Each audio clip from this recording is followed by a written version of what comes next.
نحمدہ و نصلی علی رسولہ الکریم، اما بعد فاعوذ باللہ من الشیطان الرجیم، بسم اللہ الرحمن الرحیم۔ السلام علیکم ورحمۃ اللہ وبرکاتہ۔ آج ہم رمضان المبارک کا پہلا دن ہے اور آج ہم سورہ یاسین کی تفسیر سے اس ماہ مبارک میں کچھ قرآنی تعلیمات کا آغاز کرتے ہیں۔ سورہ یاسین کا پہلا رکوع آج کے اس ویڈیو میں ڈسکس کیا جائے گا۔ سورہ یاسین مکی صورت ہے اور سورہ یاسین کو قرآن پاک کا دل بھی کہا جاتا ہے۔ جس طرح ہر انسان کے جسم میں اللہ تعالیٰ نے ایک دل رکھا ہے جو کہ اس کی زندگی کا ضامن ہے، اسی طرح قرآن پاک میں بھی اللہ تعالیٰ نے سورہ یاسین کو یہی مقام عطا کیا ہے کہ قرآن پاک جو ہے وہ اس کا جو دل ہے وہ سورہ یاسین ہے۔ اس کے ساتھ ہی سورہ یاسین کی فضیلت سے آغاز کرتے ہیں کہ سورہ یاسین وہ صورت ہے جس کو اللہ تعالیٰ نے ارشاد فرمایا، حدیث قدسی میں ہے کہ آپ صلی اللہ علیہ وآلہ وسلم نے اللہ تعالیٰ کے ہی الفاظات کو ہم لوگوں تک پہنچایا کہ سورہ یاسین جو کوئی شخص ایک دفعہ پڑھتا ہے، اللہ تعالیٰ اس کو 10 دفعہ قرآن پاک پڑھنے کا ثواب عطا فرماتے ہیں۔ اس کے علاوہ سورہ یاسین ڈپریشن کا، انزائٹی کا اور ہر دکھ تکلیف کا علاج بھی ہے۔ جو کوئی شخص صبح اٹھتے ہی فجر کی نماز کے بعد سورہ یاسین کی تلاوت فرماتا ہے، آپ صلی اللہ علیہ وآلہ وسلم نے فرمایا کہ وہ پورا دن اللہ تعالیٰ کے ایمان میں آ جاتا ہے۔ اس کے ساتھ ہی ساتھ سورہ یاسین کو اپنے جو نزاع کی حالت میں، جب ہمارے کوئی جاننے والے، کوئی رشتہ دار نزاع کی حالت میں ہوں، جب وہ آخری وقت میں اپنی زندگی کے ہوں، تب بھی آپ صلی اللہ علیہ وآلہ وسلم نے فرمایا کہ ان کے قریب سورہ یاسین کی تلاوت کی جائے۔ سورہ یاسین کی تفسیر کا آغاز کرتی ہوں۔ بسم اللہ الرحمن الرحیم۔ شروع اللہ کے نام سے جو بہت مہربان نہایت رحم فرمانے والا ہے۔ اللہ کے نام سے شروع کرنے کا مطلب ہمیشہ یہ ہوتا ہے کہ ہم اللہ کے نام سے شروع کریں کہ اللہ تعالیٰ کا جو نام ہے اس کی برکت ہمارے ہر کلام میں ہونی چاہیے۔ پہلی آیت جو ہے سورہ یاسین کا آغاز جو اللہ تعالیٰ نے فرمایا وہ آپ صلی اللہ علیہ وآلہ وسلم کا خوبصورت نام مبارک بھی ہے اور اس کے ساتھ ساتھ حروف مقطعات بھی ہیں۔ یاسین، اس کا مطلب حروف مقطعات بھی ہیں جس کے معنی اللہ اور اس کے رسول ہی جانتے ہیں۔ اللہ تعالیٰ نے کچھ معاملات، کچھ باتیں، کچھ راز کی باتیں اپنے اور اپنے محبوب دو جہاں صلی اللہ علیہ وآلہ وسلم کے درمیان رکھیں جس کا ہم لوگوں کو علم نہیں دیا گیا۔ اس کے ساتھ ساتھ یہ آپ صلی اللہ علیہ وآلہ وسلم کا نام مبارک بھی ہے۔ آپ صلی اللہ علیہ وآلہ وسلم کو اللہ تعالیٰ نے اس خوبصورت نام کے ذریعے مخاطب بھی فرمایا ہے۔ آگے اللہ تعالیٰ ارشاد فرماتے ہیں والقرآن الحکیم، قسم ہے اس حکمت سے معمور قرآن کی کہ یہ قرآن جو ہے یہ حکمت والا ہے۔ ایک تو یہ ترجمے کا مفہوم بنتا ہے کہ قسم اللہ تعالیٰ نے اٹھائی اپنے محبوب دو جہاں صلی اللہ علیہ وآلہ وسلم کی۔ اچھا، یہ آپ صلی اللہ علیہ وآلہ وسلم کے ساتھ ہی اللہ تعالیٰ کا یہ طرز عمل تھا، یہ بات کرنے کا طریقہ تھا کہ آپ صلی اللہ علیہ وآلہ وسلم کے لیے رب کریم قرآن پاک میں قسمیں اٹھاتا ہے۔ اس سے پہلے بھی پیغمبروں کے اوپر تو راز زبور انجیل نازل کی گئی، لیکن یہ جو قسم اٹھانے کا اللہ تعالیٰ نے اسلوب اختیار کیا وہ ہمارے اور آپ کے محبوب دو جہاں صلی اللہ علیہ وآلہ وسلم کے لیے ہے۔ اللہ تعالیٰ ارشاد فرماتے ہیں کہ قسم ہے ہمیں اس حکمت والے قرآن کی، انک لمن المرسلین، بے شک آپ ضرور رسولوں میں سے ہیں۔ یہ ان لوگوں کو جواب ہے جو آپ صلی اللہ علیہ وآلہ وسلم پر اعتراض کرتے تھے کہ آپ صلی اللہ علیہ وآلہ وسلم اللہ کی طرف سے نہیں بھیجے گئے، تو اللہ تعالیٰ نے قرآن کریم میں فرقان حمید میں قسم اٹھا کے اس بات کا جواب دیا کہ بے شک اے محبوب آپ صلی اللہ علیہ وآلہ وسلم کا جو رتبہ ہے اس کی قسم ہمارا رب کھا رہا ہے کہ اس قرآن کی قسم، حکمت والے قرآن کی قسم کہ اے محبوب آپ رسولوں میں سے ہیں۔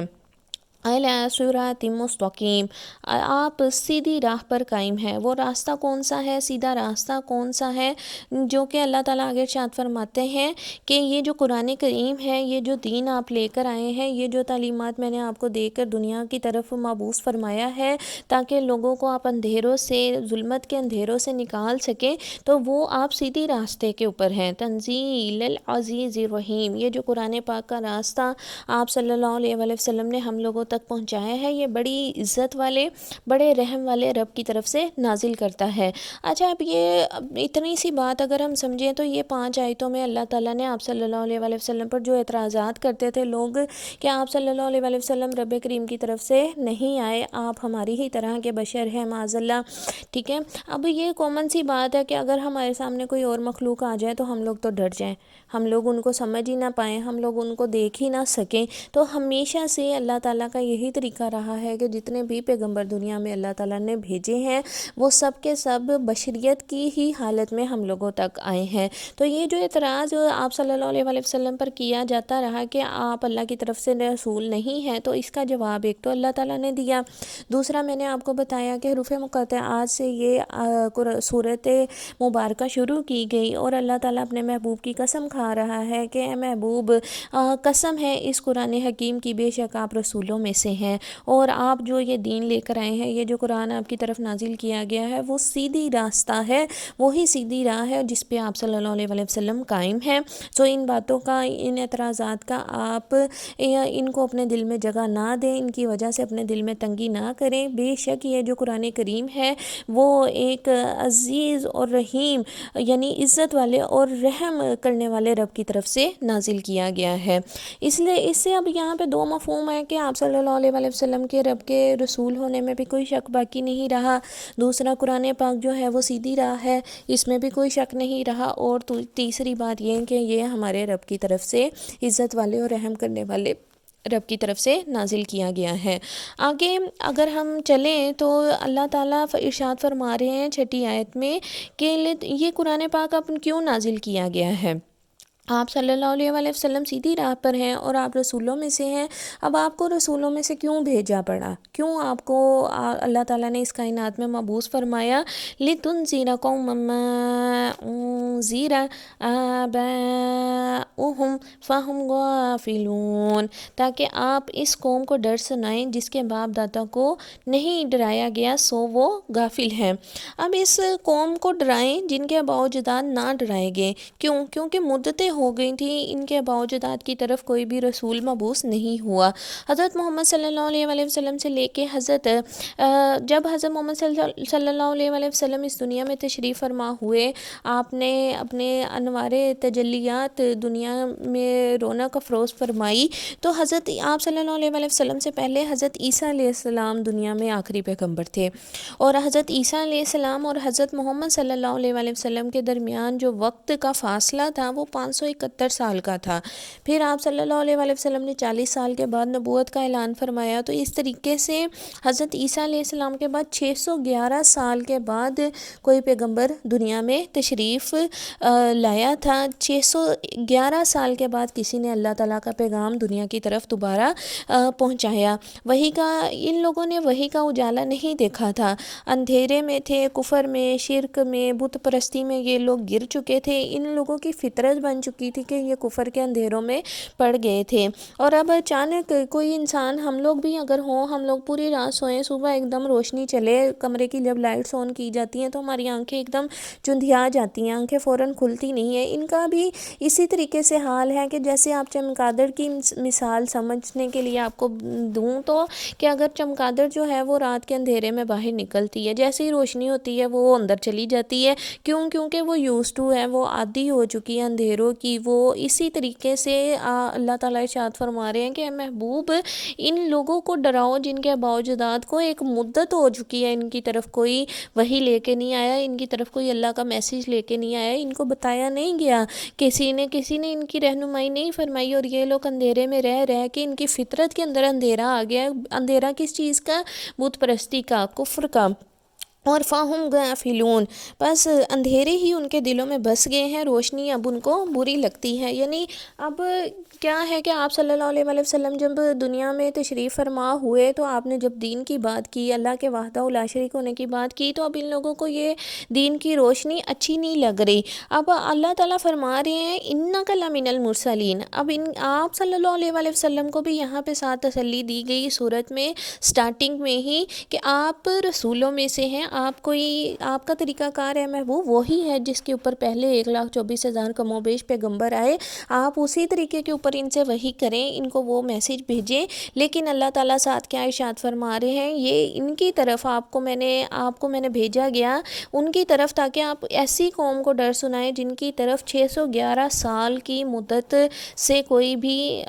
وحی لے کر نہیں آیا، کوئی بھی پیغمبر ان کی طرف نہیں آیا۔ یہ لوگ ان چیزوں سے ہٹ گئے ہوئے ہیں، اور ان لوگوں کی طبیعتوں میں، ان لوگوں کے دلوں میں، ان لوگوں کی خصلتوں میں اب بت پرستی، شرک اور ہر برائی نے اندھیرا ان کے دلوں میں بسا لیا ہے۔ اور آگے اللہ تعالیٰ ارشاد فرما رہے ہیں لَقَدْ حَقَّ الْقَوْلُ عَلَىٰ أَكْثَرِهِمْ،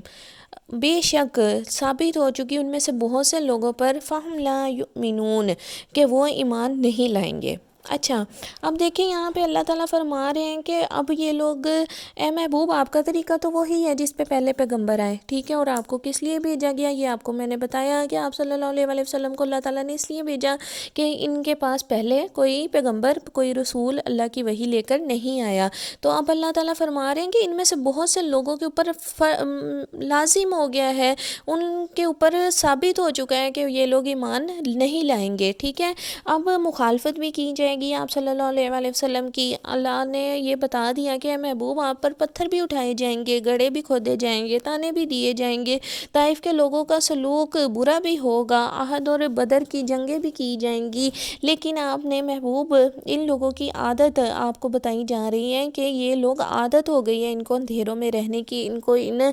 مخالفتوں کی، کیونکہ وہ لوگ دین کی بات کو انہوں نے کبھی سنا ہی نہیں ہے۔ اب ان کے سامنے آپ جا کے کوئی بات کریں گے جو ان کے لیے بالکل نہیں ہے تو وہ فوراً تو مانیں گے نہیں۔ اب اللہ تعالیٰ فرما رہے ہیں کہ ان میں سے کچھ ایسے لوگ ہیں جن کے اوپر میں نے لازم کر دیا ہے کہ وہ ایمان نہیں لائیں گے، جیسے ابو جہل ہے، ابو لہب ہے۔ اب آپ نے گھبرانا نہیں ہے، اندھیرا چھٹتا چلا جائے گا، یہ بات طے ہے کہ لوگ مخالفت کریں گے اور زیادہ لوگ نہیں مانیں گے۔ فَهُمْ لَا يُؤْمِنُونَ، پس وہ ایمان نہیں لائیں گے۔ کیوں؟ اب آگے اللہ تعالیٰ نے یہ بھی بتا دیا إِنَّا جَعَلْنَا فِي أَعْنَاقِهِمْ أَغْلَالًا فَهِيَ إِلَى الْأَذْقَانِ فَهُمْ مُقْمَحُونَ، بے شک ہم نے ان کی گردنوں میں توق ڈال دیے ہیں تو وہ ان کی ٹھوڑیوں تک ہیں، پس وہ سر اٹھائے ہوئے ہیں۔ اچھا، حضرت علی نے اس آیت کی تفسیر میں آپ کو ایک واقعہ بتاتی چلوں کہ حضرت علی المرتضیٰ کرم اللہ وجہہ الکریم نے اپنے دونوں ہاتھوں کو ایک دوسرے کے اوپر رکھا، ہتھیلیوں کو ایک ہتھیلی کھولی، انگلیاں چاروں کے اوپر دوسری ہتھیلی رکھ دی اور اس کو اپنی گردن کے ساتھ رکھ دیا، یعنی ایک ہاتھ رکھا اور ساتھ دوسرا بھی ساتھ ہی رکھ دیا، جیسے گلے کو پکڑا انہوں نے اپنے دونوں ہاتھوں کے ساتھ۔ تو اور اس طرح کرنے سے، یعنی آپ کھولیں نا، اپنی 4 انگلیاں رکھیں، اس کے اوپر پھر 4 انگلیاں جو دوسرے ہاتھ کی ہیں وہ بھی جو تشہد کی انگلی کے اوپر اپنی رکھ دیں، تو وہ 8 انگلیوں کا ایک وہ بن جائے گا جو آپ نے اپنے گلے پہ رکھ کے بتایا کہ اس طریقے سے اللہ تعالیٰ کافروں کے گردنوں پہ توق ڈالے ہوئے ہیں۔ جب آپ ایسے رکھیں گے تو آپ کی گردن کیا پوری نیچے نہیں دیکھ سکے گی اور اوپر کو اٹھ جائے گی، ٹھیک ہے۔ تو حضرت علی کرم اللہ وجہہ الکریم نے اپنے دونوں ہاتھوں کو جوڑ کر گردن کے نیچے رکھا، ہاتھ نیچے رکھے تو سر اوپر اٹھ گیا۔ کافروں کے گلوں میں بھی اللہ تعالیٰ فرماتے ہیں ایسے کے توق چڑھا دیے گئے ہیں کہ وہ حق کو دیکھ نہیں سکتے اور دین کی روشنی، دین کا اجالا ان کے کسی بھی کام نہیں آ رہا۔ آگے اللہ تعالیٰ نے ارشاد فرمایا إِلَّا الْأَذْقَانِ فَهُمْ مُقْمَحُونَ، وہ ان کی ٹھوڑیوں تک ہیں، یعنی جب ہاتھ رکھے جائیں، دونوں آپ رکھیں گے تو وہ آپ کی ٹھوڑی کو ٹچ کریں گے، ٹھیک ہے۔ اسی طریقے سے وہ جو توق ڈالے گئے ہیں نا ان کافروں کے گلوں میں، اللہ تعالیٰ فرماتے ہیں ان کے کافروں کے گلوں میں جو توق میں نے پہنا دیے ہیں وہ ان کی ٹھوڑیوں تک ان کو ٹچ کر رہے ہیں، اور اس کی وجہ سے اب کیا ہوا ہے فَهُمْ مُقْمَحُونَ، بے شک وہ سر اٹھائے ہوئے ہیں۔ عربی زبان میں مقمحون کا مطلب ہوتا ہے ایسا اونٹ جس کو پیچھے کی طرف کھینچا جائے نا، اس کی گردن میں جو ہوتا ہے رسی ہوتی ہے اس سے کھینچا جائے تو اس کی گردن اوپر کو اٹھ جائے گی، نہ وہ دائیں دیکھ سکے گا، نہ بائیں، نہ اوپر نہ نیچے، وہ گردن ہلا ہی نہ سکے۔ اس طرح کے اونٹ کو اللہ تعالیٰ عربی زبان میں مقمحون کہا جاتا ہے، اور اسی طریقے سے اللہ تعالیٰ ارشاد فرما رہے ہیں یہ کافروں کا اب یہ حال ہے کہ ان کے گلوں میں توق ڈال دیے گئے ہیں، ان کی گردنیں اوپر کو کھینچ دی گئی ہیں، اب وہ صرف اور صرف آگے پیچھے نہیں وہ دیکھ سکتے، اوپر نیچے نہیں دیکھ سکتے، ان کے منہ اوپر کو اٹھ گئے ہیں۔ آگے اللہ تعالیٰ ارشاد فرما رہے ہیں اس مبارک صورت میں وَجَعَلْنَا مِن بَيْنِ أَيْدِيهِمْ سَدًّا وَمِن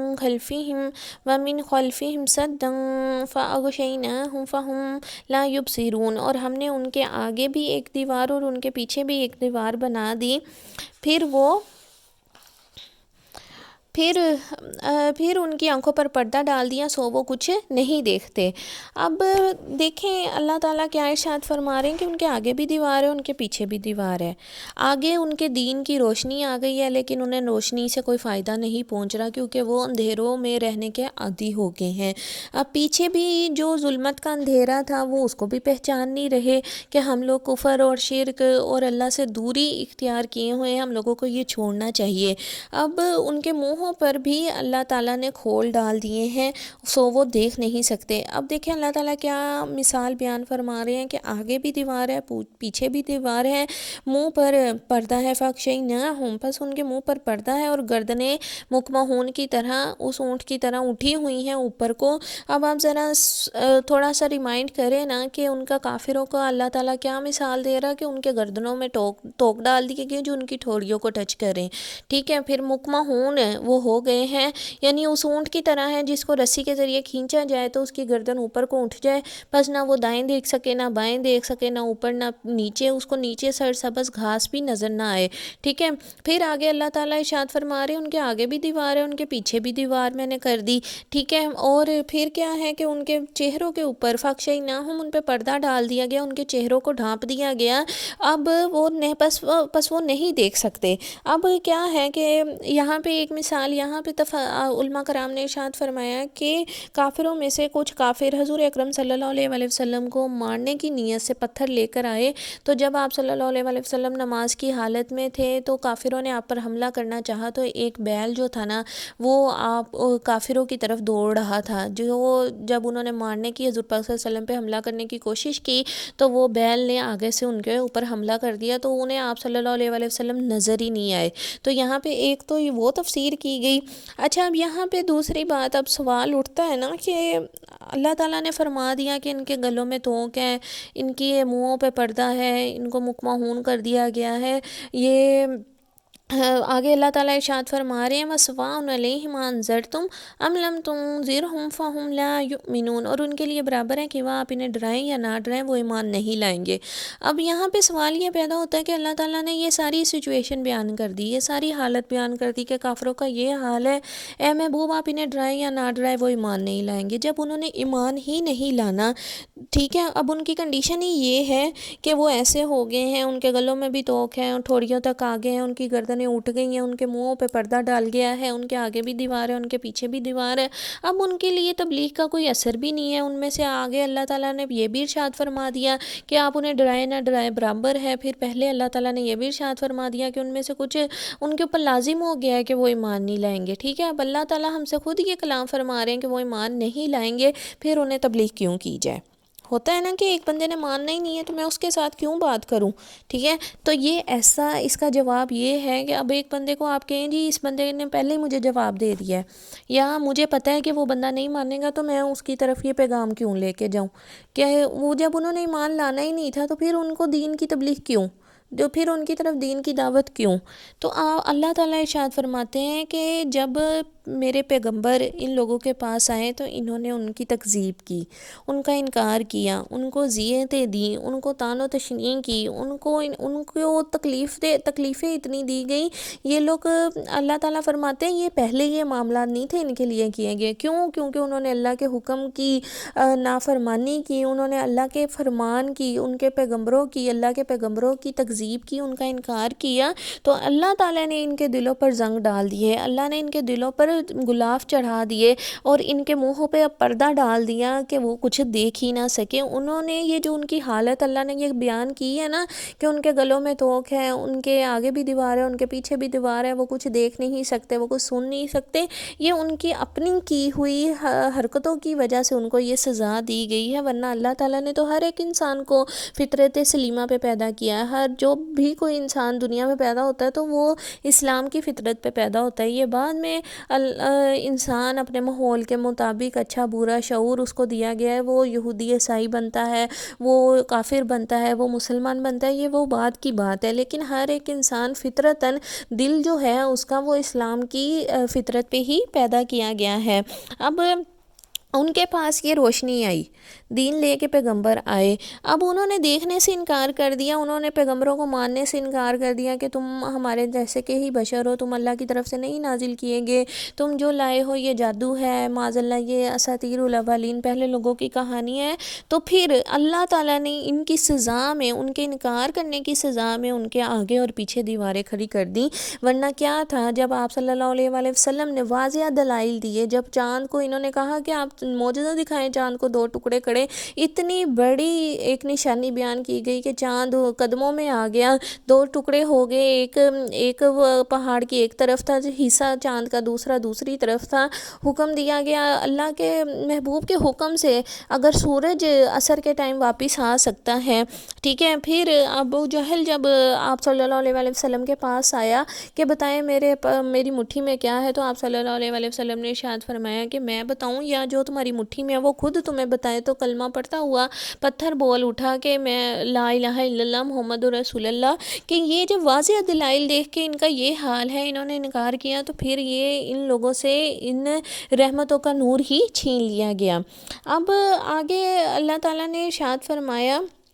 اب سوال یہاں پہ ایک یہ بھی ہے کہ یہ لوگ مانیں گے نہیں، دلوں پر پردے ہیں، آگے پیچھے دیوار ہیں، تو تبلیغ نہ کی جائے. وہی بات دوبارہ سوال ذہن میں آتا ہے نا کہ اللہ تعالیٰ خود ارشاد فرما رہے ہیں کہ ایمان تو لانا ہی نہیں ہے، ڈرانا اور نہ ڈرانا ان کے لیے برابر ہے. جب اس زمین میں سے کوئی پھل نکلنا ہی نہیں ہے، جو آیت نمبر 10 کی میں بات کر رہی ہوں، کہ اللہ تعالیٰ ارشاد فرما رہے ہیں کہ ان کے لیے برابر ہے، آپ انہیں ڈرائیں یا نہ ڈرائیں، وہ ایمان نہیں لائیں گے. جب انہوں نے ایمان ہی نہیں لانا تھا، اللہ کو معلوم تھا، پہلے تو یہ بتایا نا، میں نے آپ کو جواب دیا کہ یہ جو حالت ہوئی ہے، یہ جو ان کے گلوں میں توق پڑے ہیں، یہ جو ان کے منہوں پہ پردے ڈل گئے ہیں، یہ دلوں پہ جو زنگ لگ گئے ہیں، گلاف پڑ گیا ہے، اس کی وجہ کیا ہے کہ ان کے پاس رسول دین کی روشنی لے کر آئے، انہوں نے دیکھنے سے انکار کیا، انہوں نے تکذیب کی، پیغمبروں کا انکار کیا، تو اللہ تعالیٰ نے ان کو یہ توق چڑھائے. اب آگے اللہ تعالیٰ ارشاد فرما رہے ہیں وَسَوَاءٌ عَلَيْهِمْ أَنذَرْتَهُمْ أَمْ لَمْ تُنذِرْهُمْ فَهُمْ لَا يُؤْمِنُونَ. برابر ہے ان کے لیے کہ آپ انہیں ڈرائیں یا نہ ڈرائیں، محبوب وہ ایمان نہیں لائیں گے. اب یہاں پہ ایک فطرتاً سوال یہ پیدا ہوتا ہے کہ جب یہ لوگ مانیں گے نہیں، دلوں پہ پردے ہیں، آگے بھی دیواریں ہیں، پیچھے بھی دیواریں ہیں، برابر ہیں، ان کو ڈرایا جائے نہ ڈرایا جائے، تو ان پہ ٹائم کیوں ویسٹ کیا جائے؟ ان کو جب انہوں نے ایمان لانا ہی نہیں ہے، پھر دین کی تبلیغ کیوں کر کے ان کے اوپر وقت ضائع کیا جائے؟ تو یہاں پہ جواب یہ اللہ تعالیٰ ارشاد فرماتے ہیں کہ اے میرے محبوب، تمہاری جو رحمتوں کا، تمہیں جو میں نے نور دے کے بھیجا ہے، تم جو یہ قرآن لے کر میری طرف سے نازل ہوئے ہو، جو میں نے آپ کو خاتم الانبیاء بنا کر بھیجا ہے، اے محبوب آپ کو میں نے ان لوگوں تک پیغام پہنچانے والا بھیجا، ٹھیک ہے؟ آپ اپنی رحمتوں کی بارش برساتے رہیں. کچھ ہیں جو نہیں مانیں گے، لیکن ایسے بھی ہیں جو نصیحت کے پیچھے آئیں گے. اب آگے فوراً اللہ تعالیٰ نے ارشاد فرما دیا کہ ساری دنیا ایک جیسی نہیں ہے، ٹھیک ہے؟ یہ ہیں کافر جو کہ مانیں گے نہیں، جو ایمان نہیں لائیں گے، آپ انہیں ڈرائیں گے یا نہیں ڈرائیں گے وہ برابر ہے. لیکن اگلی آیت میں اللہ تعالیٰ ارشاد فرما رہے ہیں انما تنذر من اتبع ذکر خشی الرحمن بالغیب. تو آپ صرف اس شخص کو ڈر سناتے ہیں جو نصیحت کی پیروی کرتا ہے، کہ محبوب بے شک آپ ڈر سنائیں اس کو جو پیروی کرے گا نصیحت کی اور ڈرے رحمان سے بغیر دیکھے. فَبَشِّرْهُ بِمَغْفِرَةٍ وَأَجْرٍ كَبِيرٍ. بس آپ اس کو خوشخبری سنا دیجئے مغفرت کی، اور اس کے لیے اجر ہے کرم والا، کریم اجر ہے، ٹھیک ہے، عزت والا اجر ہے. اب یہاں اللہ تعالیٰ فرما رہے ہیں کہ اے محبوب یہ لوگ ایک حصہ ہے، ٹھیک ہے، یہ نہیں مانیں گے، ان کو آپ چھوڑ دیں، لیکن آپ ان کے لیے یہ نصیحت کا عمل جاری رکھیں، یہ تبلیغ کا عمل جاری رکھیں، یہ قرآن کی تعلیمات کا عمل جاری رکھیں، جو کہ ہر قدم کے اوپر اس کو سیکھنا چاہتے ہیں، اس کی تعلیمات حاصل کرنا چاہتے ہیں، جو اپنے رب کا قرب چاہتے ہیں، جو رحمان کو بغیر دیکھے اس پہ ایمان لاتے ہیں. اچھا اب یہاں پہ کچھ ایسے لوگ بھی ہوتے ہیں جو جب قرآن کی بات کی جا رہی ہوتی ہے تو وہ ان کو نیند آتی ہے، وہ ان کی لاپرواہی والا وہ ایٹیٹیوڈ ظاہر کر رہے ہوتے ہیں، جبکہ کچھ ایسے لوگ بھی محفلوں میں بیٹھے ہوتے ہیں جو کہ ایک پلک بھی نہیں جھپکتے، اور جتنی مرضی لمبی ان سے بات کر رہے ہوں وہ کہتے ہیں آپ کرتے جائیں، اور وہ شکر کر رہے ہوتے ہیں کہ ہمارے سامنے ہمارے رب کا ذکر کیا جا رہا ہے۔ اب ایک صحابی تھے عبداللہ ابن مکتوم، آپ صلی اللہ علیہ وآلہ وسلم ایک دفعہ ایک پہاڑ پر خطبہ دے رہے تھے، تو یہ جو صحابی تھے نا عبداللہ بن ابن مکتوم، یہ نابینا صحابی تھے، یہ آپ صلی اللہ علیہ وآلہ وسلم کی خوشبو کو سونگھتے سونگھتے پہاڑ پر چڑھ گئے اور آپ صلی اللہ علیہ وآلہ وسلم کے قریب پہنچ گئے۔ اب دیکھیں کچھ ایسے بھی صحابی ہیں، کچھ ایسے بھی لوگ ہیں جو کہ اندھے ہیں، جن کو بظاہر روشنی نظر ہی نہیں آئے گی، لیکن انہوں نے نور رحمت کا نور حاصل کر لیا، جنہوں نے قرآن کا نور حاصل کرنے کے لیے وہ نورانی ہو گئے، جن کے دل نورانی تھے، وہ جن کی زمینیں جو تھی نا بنجر نہیں تھی، انہوں نے قرآن کی تعلیم سے اپنی زمینوں کے ان کے اوپر جب بارش پڑی ہے تو ان کے جو پھول تھے، وہ فصلیں جو تھیں وہ بڑھ گئی، جو ان کے دلوں پر ایمان کا نور جو تھا وہ پہلے کی نسبت بڑھ گیا، کیونکہ وہ رحمان سے ڈرتے تھے۔ اسی طریقے سے وخاشی الرحمن بالغیب، کہ اب کوئی توجہ نہیں کرتا تو وہ اس کی اپنی وجہ ہے کہ اس کے دل میں قرآن کی لذت نہیں ہے۔ اب کچھ ایسے بھی ہیں جو کہ لذت ہی لذت پاتے ہیں، جو روتے ہیں جب ان کے سامنے قرآن پڑھا جاتا ہے، کیونکہ یہ قرآن جو ہے یہ رب کا کلام ہے، اور رب کون ہے؟ ہمارا بادشاہوں کا بادشاہ، اور بادشاہوں کا کلام بھی جو ہوتا ہے وہ کلاموں کا بادشاہ ہوتا ہے۔ کہ اب ہم لوگوں کا المیہ کیا ہے کہ ہم لوگ پورا دن فیس بک، ٹک ٹاک، ہم لوگ فون یوز کرتے ہیں، ہم لوگوں کو وہ تو اچھا لگتا ہے، لیکن جب قرآن پڑھا جاتا ہے وہ ہم لوگوں کو اچھا نہیں لگتا۔ پھر یہاں پہ ہم لوگوں کو اپنا یہاں پہ محاسبہ کرنا چاہیے کہ ہم لوگوں کو قرآن سے لذت کیوں نہیں میری، جبکہ اس کا ایک ایک حرف ہمارے دلوں میں نور کی ہی بارش کر رہا ہے۔ آپ صلی اللہ علیہ وآلہ وسلم کو فرمایا گیا کہ اس سے آپ نصیحت کریں، ڈرائیں ان کو جو نصیحت کو قبول کرتے ہیں، جو نصیحت کے پیچھے آنا چاہتے ہیں، یعنی یہ قرآن ان کے لیے ہے جو کہ نصیحت ماننے والے ہیں، سننے والے ہیں۔ ہم مانیں گے کیسے جب تک سنیں گے نہیں، قرآن سیکھیں گے نہیں تو پھر مانیں گے کیسے؟ اس وجہ سے قرآن سیکھنا بھی ہے اور پھر اس پہ عمل کرنے والے وہ لوگ ہیں جو کہ رحمان کے قریب ہیں۔ اور آگے اللہ تعالیٰ نے ارشاد فرمایا کہ ان کے لیے ایک ایسا اجر ہے، اجر کریم، جس کے لیے میرا رب فرما دے کہ یہ اجر کریم ہے، وہ کیسا اجر ہوگا؟ عزت والا اجر، بخشش تو ہے ان لوگوں کے لیے، لیکن ان کے ساتھ ساتھ ان کے لیے اجر کریم بھی ہے۔ آخری آیت اس رکوع کی، آگے چلتے ہیں، کل پھر انشاءاللہ تعالیٰ دوسرا رکوع اس صورت مبارکہ کا انشاءاللہ تعالیٰ اس کی تعلیمات پہ ہم لوگ غور و فکر کریں گے۔ اِنَّا نَحْنُ نُحْيِي الْمَوْتَىٰ وَنَكْتُبُ مَا قَدَّمُوا وَآثَارَهُمْ، بے شک ہم تو مردوں کو زندہ کرتے ہیں اور ہم وہ سب کچھ لکھ رہے ہیں جو اعمال وہ آگے بھیج چکے ہیں۔ وَكُلَّ شَيْءٍ أَحْصَيْنَاهُ فِي إِمَامٍ مُّبِينٍ، اور ان کے اثرات جو وہ پیچھے رہ گئے ہیں، اور ہر چیز کو ہم نے روشن کتاب میں لکھ لیا ہے، اس کو گن کے احاطہ کر کے لکھ لیا ہے۔ اب اللہ تعالیٰ ارشاد فرماتے ہیں کہ وہ مانے یا نہ مانے، رخ پھیریں یا جھولی پھیرا لیں، ایک وقت آنے والا ہے جب قیامت برپا ہوگی، جب مردوں کو زندہ کیا جائے گا، اور ہر جان جان لے گی جو اس نے آگے بھیجا اور جو اس نے پیچھے اعمال کیے تھے اور اپنی اگلی زندگی میں بھیجا۔ یہ دنیا جو ہے یہ عمل کی جگہ ہے، ٹھیک ہے، پانا ہم لوگوں نے آگے جا کے۔ اب اللہ تعالیٰ یہاں پہ ارشاد فرما رہا ہے بے شک ہم مردوں کو زندہ کریں گے، اس کا مطلب ہے قیامت برپا ہوگی، جو ہم دنیا میں موت پائیں گے اس کے بعد ہم زندہ کیے جائیں گے، اور اللہ تعالیٰ فرما رہے ہیں کہ ہم نے لکھ لیا جو انہوں نے بھیجا اور جو پیچھے چھوڑا، یعنی اگلی زندگی کے لیے جو آگے اعمال کے ذریعے ہم لوگوں نے جمع کیا وہ بھی اللہ کے پاس ہے، علم میں ہے اللہ کے، اور جو ہم لوگوں نے پیچھے چھوڑا، جو ہم لوگوں نے اعمال یہاں پہ کیے، اس کا بھی ہم لوگوں کو جواب دینا پڑے گا۔ ہر چیز کو اللہ تعالیٰ نے امام مبین یعنی لوح محفوظ میں لکھ لیا۔ آخر میں ابن عاشور نے اس آیت کی تفسیر کچھ اس طریقے سے کی گئی ہے کہ اگر ہم اس کو پچھلی آیتوں سے ملائیں نا تو اس کا مطلب یہ ہے کہ کچھ لوگ سنتے دیکھتے نہیں، ٹھیک ہے، ان کی آنکھوں پہ پردہ ہے، ان کے آگے اور پیچھے دیوار ہے، ان کی گردنوں میں توق ڈال دیے گئے ہیں۔ اے محبوب، آپ تو رسولوں میں سے ہیں، آپ پیغمبروں میں سے ہیں، اور یہ قرآن سیدھی راہ ہے، یہ اللہ کی طرف سے نازل کیا گیا ہے جو عزت والا اور رحم فرمانے والا ہے۔ اب کچھ لوگ جو نہیں مانتے، ان کے گردنوں میں توق ہے، ان کی ٹھوڑیوں تک وہ توق آگے ہیں، ان کے وہ مکمہون ہے، وہ اونٹوں کی ابل مکمہون، وہ ان اونٹوں کی طرح ہیں جن کی رسیاں کھینچی گئی ہیں، وہ اوپر کو ان کی آنکھیں اٹھ گئی ہیں، نہ وہ آگے دیکھ سکتے، نہ پیچھے، نہ اوپر نہ نیچے، وہ کسی بھی طرح کی روشنی لینے کو تیار نہیں ہے، وہ ظلمت کے اندھیروں میں گر چکے ہیں، ٹھیک ہے۔ آگے اللہ تعالیٰ فرما رہے ہیں کہ آپ ان لوگوں کو نصیحت کریں جو کہ رحمان سے بغیر دیکھے ڈرتے ہیں، ٹھیک ہے۔ آپ نے اے محبوب دو جہاں اپنا کام جاری رکھنا ہے جو میں نے آپ کو میسیج دے کے دنیا میں طرف بھیجا ہے۔ آپ نے اپنے کرم کی بارش نہیں روکنی، اور ایک وقت آئے گا کہ یہ مردے جو ہیں یہ بھی جی اٹھیں گے۔ مسلسل بارش جب ہوتی رہے تو مسلسل بارشوں سے پتھروں کے اوپر بھی سوراخ ہو جاتے ہیں، اور اللہ کے تعالیٰ کی مرضی ہو دل بدل جائیں تو وہ پتھر بھی پھول اگا دیتے ہیں۔ تو پھر دنیا نے دیکھا کہ فتح مکہ کے وقت ہر زبان کے اوپر کلمہ طیبہ لا الہ الا اللہ محمد رسول اللہ تھا۔ ان اللہ